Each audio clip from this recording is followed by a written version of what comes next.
Hello and welcome to the Howard English series Learning Vocabulary. This is the first of the series and it is about how to record vocabulary. It is suitable for all levels. Why do we record vocabulary?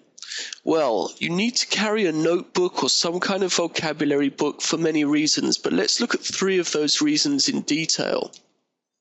Firstly, words are difficult to remember and easy to forget.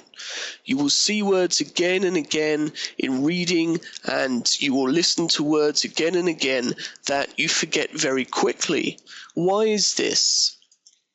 Well, to learn new words properly, you need to engage with them.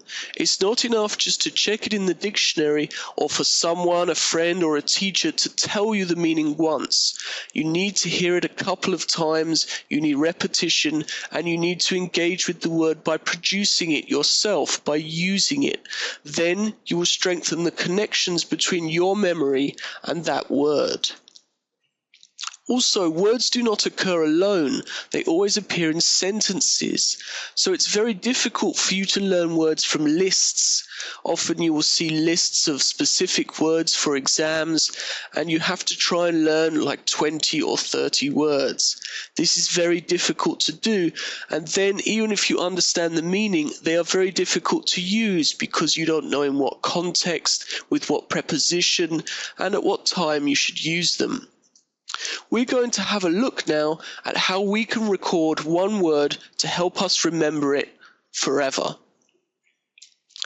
This is our word. You may or may not know the meaning. We know now the spelling, C-H-O-I-R. What do we know about this word? Well, first off, we need to know what class it is. Let's add that in. I've just put N here to symbolize noun. Now, we need to know how we can produce it. How can we say it?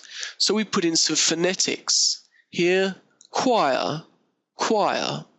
Of course, if you don't know how to write phonetics, you can get this from a dictionary, or you can write it any way which is familiar to you to help you pronounce it. Okay, we know what type of word it is, we know the spelling of the word, and now we know the pronunciation of the word.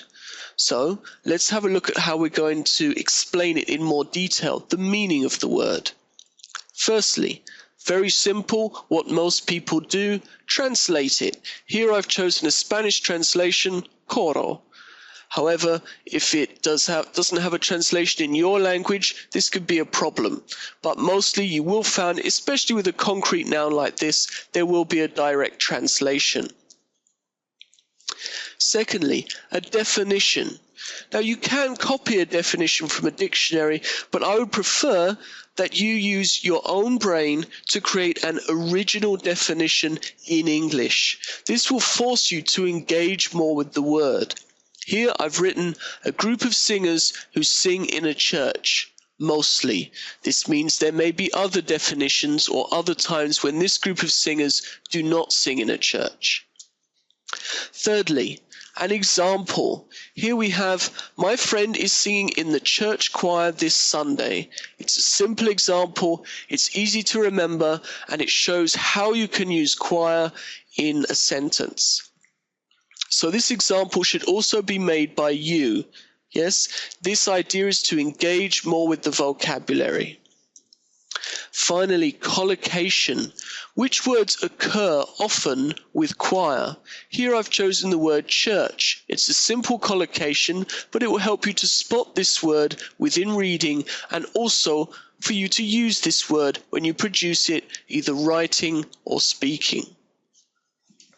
So, this is one way to record vocabulary which will help you more easily remember words by engaging with them further.